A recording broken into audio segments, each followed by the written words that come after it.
నమస్కారం వెల్లానస్కి స్వాగతం. ముందుగా ముఖ్యాంశాలు. ప్రతి ఒక్కరూ ఫ్యాన్ గుర్తుపై ఓటు వేసి అభివృద్ధికి సహకరించాల్సిన అవసరం ఎంతైనా ఉందని వినుకొండ నియోజకవర్గ శాసనసభ్యులు బొల్లా బ్రహ్మనాయుడు తెలియజేశారు. నూజెర్ల మండలం అల్లిబాయిపాలెం గ్రామంలో ఎన్నికల ప్రచారం నిర్వహించారు. ముందుగా గ్రామంలోని ప్రజలు ఎమ్మెల్యే బొల్లా బ్రహ్మనాయుడుకు పూల వర్షంతో ఘనస్వాగతం పలికి అభినందనలు తెలియజేశారు. గ్రామంలోని ప్రధాన వీధుల్లో తిరుగుతూ ప్రజలను ఉద్దేశించి ప్రసంగించారు. ఎన్నడూ లేని విధంగా వైసీపీ అధికారంలోకి వచ్చిన నియోజకవర్గాన్ని అన్ని విధాలుగా అభివృద్ధి చేయడం జరిగిందన్నారు. మరలా అభివృద్ధికి సహకరించాలంటే వైసీపీ ఫ్యాన్ గుర్తుపై ఓటు వేసి అఖండ మెజార్టీతో గెలిపించాలని ఈ సందర్భంగా తెలియజేశారు. టీడీపీ అధికారంలోకి వస్తే ఎమ్మెల్యే బొల్లా కబ్జా భూముల్ని పేదలకు పంచిపెడతానని కూటమి అభ్యర్థి మాజీ ఎమ్మెల్యే జీవీ ఆంజనేయులు అన్నారు. ఈపూర్ మండలం దుష్మాన్పేట తండాలో జీవీ ఆంజనేయులు ఎన్నికల ప్రచారం నిర్వహించారు. స్థానిక ప్రజలు ఆయనకు ఘనస్వాగతం పలికారు.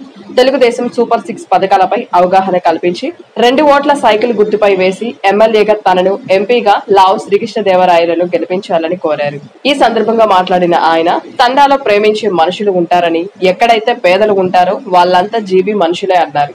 వాళ్ళు ఏ పార్టీ అయినా కావచ్చు, సొంత కుటుంబ సభ్యుల్లాగానే అనుకుంటారన్నారు. జాబ్ క్యాలెండర్ ఇస్తానని మోసం చేశాడా లేదా? చదువుకున్న యువతను మోసం చేశాడా లేదా? అందుకే రేపు చంద్రబాబు గారు, పవన్ కళ్యాణ్ గారు 20 లక్షల మందికి ఉద్యోగ ఉపాధి అవకాశాలు ఇస్తా అన్నారు. ఒకసారి గట్టిగా చప్పటి కొట్టి అభినందన తెలియజేయండి. 3000 ఉన్న పెన్షన్ ఇప్పుడు 3000గా పెన్షన్ సంవత్సరానికి 250 పెంచాడు మహానుభావుడు. ఒకసారి పెంచుతానని ఎన్నికల ముందు చెప్పి గెలిచినాక 250 పెంచాడు, తక్కువ పెంచాడు. ఈసారి చంద్రబాబు గారు ఏ దమ్ములో 200 పెన్షన్ 2000 చేసినట్టు ఈసారి 3000 పెన్షన్ 4000 చేయబోతున్నారు. 3000 పెన్షన్ 4000 చేయబోతున్నారు. అట్లాగే ముందు 60 ఏళ్ళకి పెన్షన్, 60 ఏళ్ళకి పెన్షన్, దాన్ని ఇప్పుడు ఏం చేస్తున్నారు?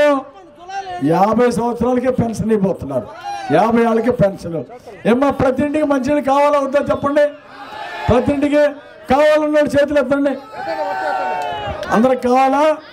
ప్రతి ఇంటికి చంద్రబాబు గారి దగ్గర నిధులు తీసుకొచ్చి ప్రతి ఇంటికి ట్యాప్ వేసి మంచినీళ్ళు ఇస్తా. నేను నిధులు తీసుకొస్తే 640 కోట్లు నిధులు తీసుకొస్తే ఈ పనికి మళ్ళీ బొల్లా బ్రహ్మనాయుడు పూర్తి చేయలేకపోయాడు. నేను నిధులు తీసుకొచ్చినా అసమర్థుడు స్కీమ్ పూర్తి చేయకుండా ఆపేశాడు. మళ్ళీ వాటర్ స్కీమ్ పూర్తి చేస్తా, మీ ఇంటింటికి మంచినీళ్ళు గవర్నమెంట్ ఖర్చుతో ట్యాప్ వేపిస్తా, కుళాయి వేపిస్తా, ప్రతి ఇంటికి మంచినీళ్ళు ఇచ్చే బాధ్యత నేను తీసుకుంటా. ఇప్పుడు 50 ఏళ్ళకే పెన్షన్, కొత్తగా మీ ఊరికి 100-150 కొత్త పెన్షన్లు వస్తాయి. 50 ఏళ్ళు దాటిన వాళ్ళందరికీ నెలకు 4000 వస్తాయి. ఒకసారి చంద్రబాబు గారికి, పవన్ కళ్యాణ్ గారికి గట్టిగా చప్పట్లు కొట్టి జయజయలు పలకండి. ఈ చెత్త ప్రభుత్వాన్ని ఓడించాలా లేదా? ఇళ్ళు ఇవ్వని బొల్లా బ్రహ్మనాయుడు, సబ్సిడీ లోన్లు ఇవ్వని బొల్లా బ్రహ్మనాయుడిని, సంక్రాంతి కానికి ఇవ్వని వీళ్ళని చిత్తుగా ఓడించాలని పిలిపిస్తూ ఇంటింటికి మంచినీళ్ళు ఇస్తా. ఇళ్ళు లేని వాళ్ళు ఉన్నారా? ఈ ఊళ్ళో ఇళ్ళు కావాల్సిన వాళ్ళు ఉన్నారా? 3 సెంట్లు స్థలం ఇచ్చి ఎన్టీఆర్ కాలనీ వేస్తా. 3 సెంట్లు ఇల్లు లేని వాళ్ళకి 3 సెంట్లు స్థలం ఇచ్చి ఎన్టీఆర్ కాలనీ వేస్తా. కొత్తగా రేషన్ కార్డు లేని వాళ్ళకి రేషన్ కార్డు ఇస్తా. పెన్షన్ రాని వాళ్ళకి పెన్షన్ ఇస్తానని మనవి చేసుకుంటూ అందరికి నమస్కారం, ధన్యవాదాలు తెలియజేస్తూ సైకిల్ గుర్తుకే మన ఓట్లు, సైకిల్ గుర్తుకే మన ఓట్లు. వర్ధిల్లాలి చంద్రబాబు గారి నాయకత్వం. వినుకొండ మండలం వెంకుపాలెం గ్రామం తెలుగుదేశం పార్టీకి చెందిన 5 కుటుంబాలు వైఎస్ఆర్ కాంగ్రెస్ పార్టీలోకి చేరగా వారికి పార్టీ కండువా కప్పి పార్టీలోకి ఎమ్మెల్యే బొల్లా బ్రహ్మనాయుడు ఆహ్వానించారు. ఈ సందర్భంగా ఎమ్మెల్యే బొల్లా బ్రహ్మనాయుడు మాట్లాడుతూ పార్టీలో చేరిన ప్రతి ఒక్కరికి పేరు పేరున హృదయపూర్వక ధన్యవాదాలు తెలియజేస్తున్నామన్నారు. గౌరవ ముఖ్యమంత్రి ఈ 5 సంవత్సరాలలో అందించిన సంక్షేమం, చేసిన అభివృద్ధి మరలా రావాలంటే వైసీపీని అఖండ మెజార్టీతో గెలిపించాల్సిన అవసరం ఎంతైనా ఉందన్నారు. నియోజకవర్గానికి చేసిన అభివృద్ధి చూసి వైఎస్ఆర్ కాంగ్రెస్ పార్టీలోకి వలసలు పెరుగుతున్నాయని చెప్పారు. నేటి నుంచి వైఎస్ఆర్ కాంగ్రెస్ పార్టీ కుటుంబ సభ్యులుగా మీకు పార్టీలో తగిన గుర్తింపు, గౌరవం ఉంటుందని ఈ సందర్భంగా తెలియజేశారు. కూటమి ప్రభుత్వం రాగానే రాష్ట్ర వ్యాప్తంగా ఉన్న స్వయం సహాయ సంఘాలు అందరికీ 10 లక్షల వరకు వడ్డీ లేని రుణాలు లభిస్తాయనే విషయాన్ని మహిళలంతా గుర్తుపెట్టుకోవాలని కూటమి అభ్యర్థి మాజీ ఎమ్మెల్యే జీవీ ఆంజనేయులు సతీమణి గోనుగుంట్ల లీలావతి తెలియజేశారు. ప్రస్తుతం 3 లక్షల వరకు ఉన్న వడ్డీ లేని రుణాల పరిమితిని 10 లక్షలకు పెంచుతూ కూటమి మేనిఫెస్టోలో కూడా పేర్కొన్నామని స్పష్టం చేశారు. సూపర్ 6 హామీలకు ఇది అదనమని ఈ సదావకాశం అందుకోవడానికి ప్రతి ఇంట్లో 2 ఓట్లు కూటమి అభ్యర్థులకే వేసి గెలిపించాలన్నారు. 25వ వార్డులో ఆంజనేయులకు మద్దతుగా లీలావతి ప్రచారం నిర్వహించగా వార్డులోని ప్రజలు పెద్ద సంఖ్యలో హాజరై ప్రచారం నిర్వహించారు. అనంతరం సూపర్ 6 పథకాలపై అవగాహన కల్పించి కరపత్రాలు పంపిణీ చేశారు. వినుకొండ నియోజకవర్గం శావలపురం మండలం వేల్పూరు గ్రామం నందు ఎన్నికల ప్రచారంలో భాగంగా ఇంటింటికి తిరిగి తెలుగుదేశం పార్టీ పథకాల గురించి వివరించారు. వినుకొండ నియోజకవర్గ టీడీపీ, జనసేన, బీజేపీ పార్టీల ఉమ్మడి అభ్యర్థి జీవీ ఆంజనేయులు, నర్సపేట పార్లమెంట్ అభ్యర్థి లావు శ్రీకృష్ణదేవరాయలు, మాజీ ఎమ్మెల్యే, మాజీ శాసనసభ్యులు మక్కెన మల్లికార్జునరావు ప్రచారంలో పాల్గొని చంద్రబాబు నాయుడు అధికారంలోకి వస్తే వచ్చే పథకాల గురించి ప్రజలకు వివరించారు. ఎప్పుడు కూడా మామూలుగా అయితే ఎవరైతే అభ్యర్థులు ఉంటారో పార్టీ వారు ఉంటారో వారే మాట్లాడతారు మామూలుగా ప్రచార రథం పైన. కానీ ఈరోజు కొత్తగా ఒక ఏదైతే ఒక ప్రెస్ మీట్ జరిగిందో అక్కడ ఒక స్పీచ్ ఇచ్చాడో ప్రసంగం ఇచ్చారో అది వినిపించే ఎవరైతే బోలా బ్రహ్మనాయుడు గారిది వినిపించే బాధ్యత నేను తీసుకుంటా ఉన్నా. చిన్నపిల్లల చెవులు మాత్రం దయచేసి ముయ్యండి. ఒక్కసారి ప్లే చేయమ్మా. వాడు అన్నదమ్ముడు రండి, ఇద్దరు కలిసి రండి, ఆ ఎంపీ నువ్వు ఇద్దరు రండి. ఏమనుకుంటున్నారు? ఎలా పడితే అలా నోటికొచ్చేట్టు మాట్లాడతారా?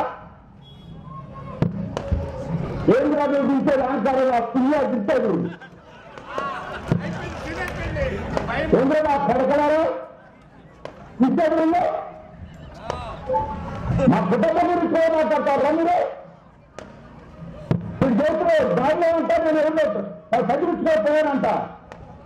ఏదో చదివించింది భాష మాట్లాడతాం. మీరు మాట్లాడి కంటే ఎక్కువ మాట్లాడతాం. దానికి మాట్లాడండి. మీరు ఏది వస్తే మాట్లాడతారు.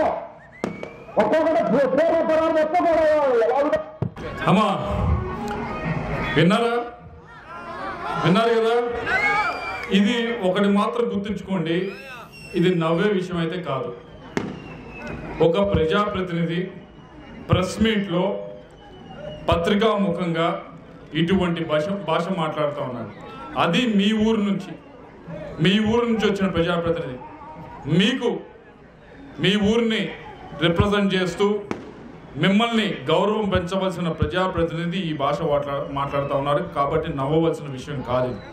దీని గురించి మే 13వ తారీఖున మీరు ఓటు రూపంలో మీ పిల్లల చెవులే మూసారు కదా. మీరు ఆవిడైతే నోటికి చేయి అడ్డు పెట్టుకుంది వినలేక ఇలా మాట్లాడాడు ఈ మనిషి అని. ఇటువంటి భాష మాట్లాడే ఎమ్మెల్యేని మనం ఏం చేయాలి?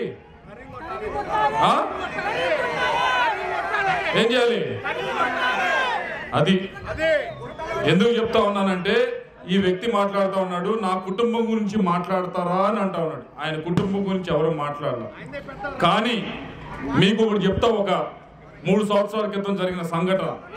ఈయన ప్రెస్ మీట్ పెట్టి ఎదురు జీవీ ఆంజనేయ గారి గురించి వారి కుటుంబం గురించి ఇష్టానుసారం మాట్లాడుతూ ఉంటే అటువైపు నుంచి కూడా దానికి సమాధానం చెప్తూ వారు కూడా మాట్లాడుతూ ఉంటే నేను వెళ్ళాను. ఒకరోజు వెళ్ళి ఇది ఆయన కావాలంటే అడగండి, మీరు ఎవరైనా అడగండి. ఇది అబద్ధం అయితే నేను ఎక్కడికైనా వచ్చి తలదించుకుంటా. ఇది అడగండి ఆయన. నేను ఆయన దగ్గరికి వెళ్ళి అన్నా బ్రహ్మనాయుడు మీరు పెద్దవారు, అటువైపు ఉన్నవారు కూడా పెద్దవారు, జీవీ ఆంజనేయ గారు, దయచేసి ఇటువంటి భాష మీ కుటుంబాల గురించి మాట్లాడటం బాగాలేదన్నా. కావాలంటే నువ్వు ఈ పని చేసావు, ఆయన పని చేయలేదని మాట్లాడు, అది మంచిది. కానీ ఇది పద్ధతి కాదు, ఇది చండాలంగా ఉంది, చూడటానికి కూడా వినటానికి కూడా చాలా బాగాలేదని నేను చెప్పాను. చెప్తే ఏం చేశాడు తెలుసా? ఏదో ఆ రోజు కుటుంబాల గురించి అలా మాట్లాడుతుంటే నేను వెళ్ళి చెప్పిన వాడిని ఇది బాగాలేదని. ఆయన ఏం చేశాడు తెలుసా? ఆయన వెళ్ళి సీఎం ఆఫీస్కి వెళ్ళి నా మీద కంప్లైంట్ చేశాడు. నేను పోరాటం చేస్తుంటే వీరోచితంగా కృష్ణదేవరాయలు వచ్చి నన్ను పోరాటం చెయ్యొద్దు అని అంటున్నాడు అని చెప్పి కంప్లైంట్ చేసి వచ్చాడు నా మీద. చేశాడో చేయలేదు అని ఆయన గుండె మీద చేసుకొని చెప్పానండి. ఆయన చెప్పాడు, ఆయన వెళ్ళి చేసి వచ్చాడు. అటువంటి వ్యక్తి ఈరోజు మమ్మల్ని కుటుంబాల గురించి మాట్లాడుతున్నారు, ఇంకోటి మాట్లాడుతున్నారు, ఇప్పుడు పేద పలుకులు పలుకుతా ఉన్నాడు. అటువంటి పలుకులు పలుకుతా ఉన్నాడు. నీకు తగిలితే నిజంగా ఎవరు మాట్లాడాలి ఆయన కుటుంబం గురించి, కానీ ఈ పేద పలుకులు పలుకుతా ఉన్నాడు. నువ్వు అంటే మాత్రం ప్రతి ఒక్కరిని ఏది పడితే నోటికి ఏది వస్తే అది మాట్లాడటం. ఎదురువారు నువ్వు సమాధానం చెప్పాల్సి వచ్చినప్పుడు ప్రశ్నలు వేస్తే మాత్రం మళ్ళీ ఎదురు దాడి చేయడం ఇలాంటి బూతులతో. ఇటువంటి వ్యక్తి మనకు అవసరమా? ఇటువంటి వ్యక్తి అవసరం లేదని చెప్పి టీడీపీ అభిమానులు కార్యకర్తలు వద్దంటున్నారు, సామాన్య జనం వద్దంటున్నారు. విచిత్రమైన విషయం ఏంటో తెలుసా? వైఎస్ఆర్సీపీలో ఉన్న నాయకులు కార్యకర్తలు కూడా వద్దంటున్నారు. ఎందుకంటే ఆయన దగ్గరికి వెళ్తే వారు కూడా ఇలాంటి బూటు పర్రాన్ని వినాల్సి వస్తా ఉంది. ఆయన దగ్గరికి వెళ్తే కనీసం కూర్చోబెట్టడు, నుంచోబెట్టి మాట్లాడతాడు, అహంకారంతో ఈయన కొట్టుకుంటున్నాడు అని చెప్పి వాళ్ళు అంటా ఉన్నారు. ఎవరినైనా క్షమించవచ్చు. ఇటువంటి వ్యక్తిని, ఇంత అహంకారంతో, డబ్బుందని అహంకారంతో కొట్టుకుంటున్న మనిషి క్షమించచ్చా? డబ్బు ఉంది కదా అని చెప్పి ఎవరిని పడితే వాడిని ఏది పడితే మాట్లాడడం క్షమించచ్చా? నిజంగా మనం మన ఇంట్లో ఇలా మాట్లాడితే ఏం చేస్తాం? అవునా? దయచేసి మే 13వ తారీఖున అదే విధంగా ఓటుతో జరుపుకుంటాం. మే 13వ తారీఖు పోయినసారి వేల్పూర్లో ఈ గ్రామంలో ఆయనకంటే నాకు ఎక్కువ మెజారిటీ వచ్చింది. సొంత గ్రామం అయింది. ఆయన గ్రామంలో ఆయనకంటే నాకు ఎక్కువ ఓట్లు వేసినందుకు మీ అందరికీ కూడా ధన్యవాదాలు. నేనేదో ఇది అహంకారంతో మాట్లాడలేదు, ప్రజలకి ఉన్న విఘ్నత గురించి గుర్తు చేయడానికి మాట్లాడుతూ ఉన్నా. ఎవరికి ఓట్లు వేయాలి, ఎలా ఓట్లు వేయాలి, సొంత ఊరు మనిషా, సొంత కులం మనిషా, సొంత వాడ, ఇవన్నీ చూడరు. వేయాలనుకున్నప్పుడు పార్టీలు దాటి, కులం దాటి ఈ ప్రాంతంలో ఓటేస్తారు. అదే విధంగా ఈసారి కూడా కేవలం టీడీపీ నాయకులు కార్యకర్తలే కాదు, ఊర్లో ప్రతి ఒక్కరిని కూడా వెళ్ళి అడగండి, ఇట్లా మాట్లాడుతున్న వ్యక్తికి మనం ఓటేయాలా అని చెప్పి. తప్పకుండా చెప్తారు వాళ్ళు. ముందుగా మహిళలు వెళ్ళి అడగండి. ఇలా ప్రెస్ మీట్లోనే మాట్లాడుతున్నా అంటే కార్యకర్తలతో కానీ, నాయకులతో కానీ, సామాన్య జనంతో కానీ ఎలా మాట్లాడతారో ఒకసారి ఆలోచించండి. ఇంతటితో వెళ్లాను సమాప్తం. తిరిగి రేపటి వెళ్లాను కలుసుకుందాం. నమస్కారం.